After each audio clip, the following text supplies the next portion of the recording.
Is everybody ready for an awesome, awesome, awesome feature? Ladies and gentlemen, we have been in a poetry night, and I'm really looking forward to hearing a great poet, a great reader to come up here. It's great to be able to hear this man. I hear him so never often enough. So ladies and gentlemen, give it up for our feature this evening, Mr. Tom Roby.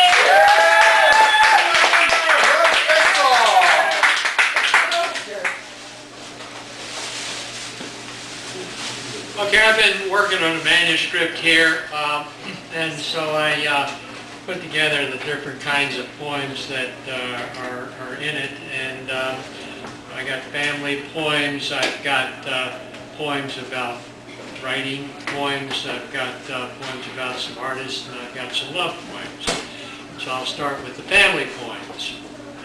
Train wreck. Dad, a train lover who never rode a train, engineered an exact scale landscape in the furnace room. The electric engine pulling coaches, private ones for his mistresses, round it ran, just ahead of Private Dick's bill collectors. He added a freight train with coal cars, flat cars that competed to be first up a hillside shunt, twin drivers of the basement economy supporting a pastoral village, farms. He seemed to get shorter as we worked in closed spaces of his miniature world. I helped him cut a pair of tunnels into the rec room. He added a luxury special, the 3 trains switching tracks with the precision, the envy of the Seaboard airline. Silent at the dinner table, he became a fount of facts downstairs, looked up for approval from my grandfather, a railroad man, about his glued-together wreck, ignored Mom when she called for us to see I Love Lucy. He filled up the basement with towns, factories, carried all the cows to the slaughterhouse, built a series of grades up the stairs into the kitchen, a bar train to carry drinks for his buddies, left Mom, her girlfriends, to gossip about Lucy's divorce. He shrank until one day he didn't come out, vanished into his private coach to parts unknown, left Mom to axe his secret world track by track.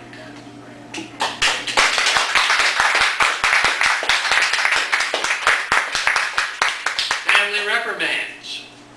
Mostly I loved my granny, since when she was around, she always stopped Mother from backhanding me across the face for no good reason.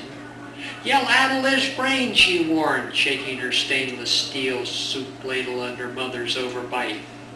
My headaches got better.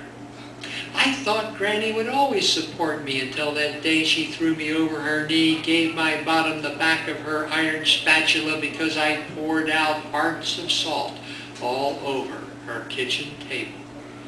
Don't you ever forget it's me that's got to do all the cooking around here, she yelled. My salt tears never formed a heart for her again. And so it went until I got too big for either one to handle. But in the kitchen, I always ache for Granny.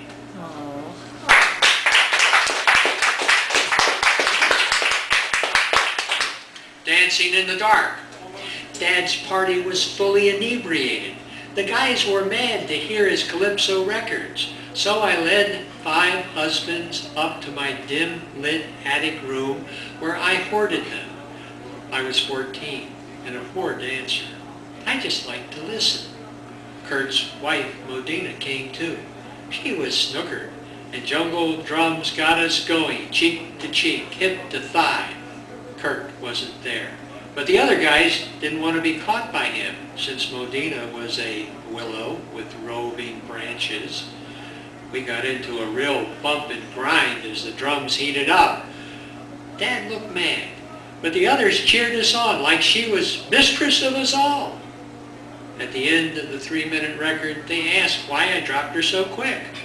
Flushed from the heat, I told them I couldn't find the next record. As I did, Kurt came slowly up the steps. "What are you doing up here, Modena? I couldn't find you," he asked. "Oh, just listening to Tom's records."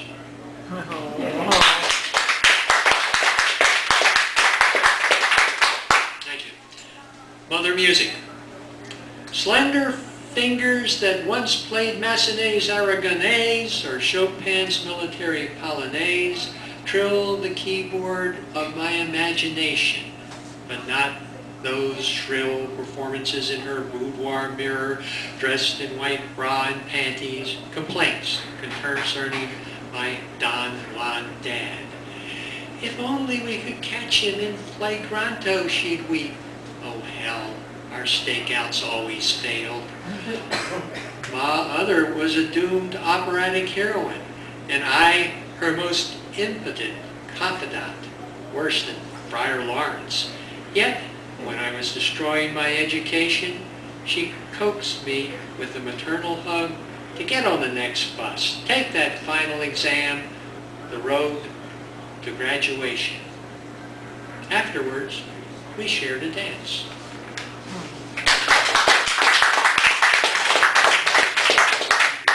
Here's Winter's poem. Illusions, perfumes of spring, gone. Summer, that sounds of cicadas, spent. You see thorns that stabbed your thumb, level fields, space.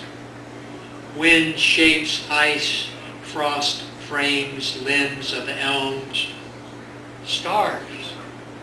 When you know winter, you can walk into love.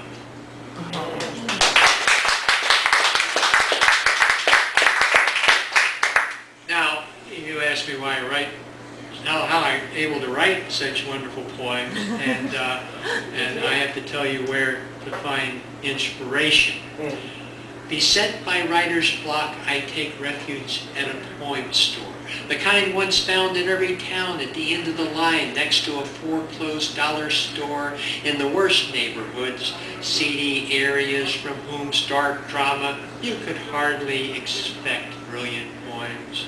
Control your anxiety about detection by fellow poets who will happily wreck your reputation for originality since you have derailed more than a few rivals this way. Focus on that poem you must have to polish off your book, complete a career crucial performance, or impress your fellow poets at a workshop. Discreetly solicit a hawker of poems on a shabby side street. Purchase a cheap, heartfelt, poorly spelt ballade, coding, directions. Find the fabled first floor of a condemned tenement. Search dusty shelves in the labyrinth of passages to your promised masterpiece. Beware, it is easy to get lost. An Egyptian clerk in the Abacus checkout will patiently explain self-service to you, since most of the clerks were laid off when paper replaced papyrus. Don't forget to wipe sweat as you lose your way amid the maze of shelves. Free verse spills out all over. Foreign poetry has virtually vanished. Villanelle appears before epic. The pantoum section has not been restocked in generations. A rat sniffs at a volume of freshly chewed Shakespearean sonnets. Personnel, styles, change. Offshore at Poem Factory's LLP, where foreigners with English dialect slave on manual typewriters, pennies per line, and long benches and eye shades under harsh fluorescence. Their polyglot productions often require rewrites, but at least you have a start. You are a wreck. Furtively copy a faux Browning monologue by flashlight. Update your account. Exit by the side alley.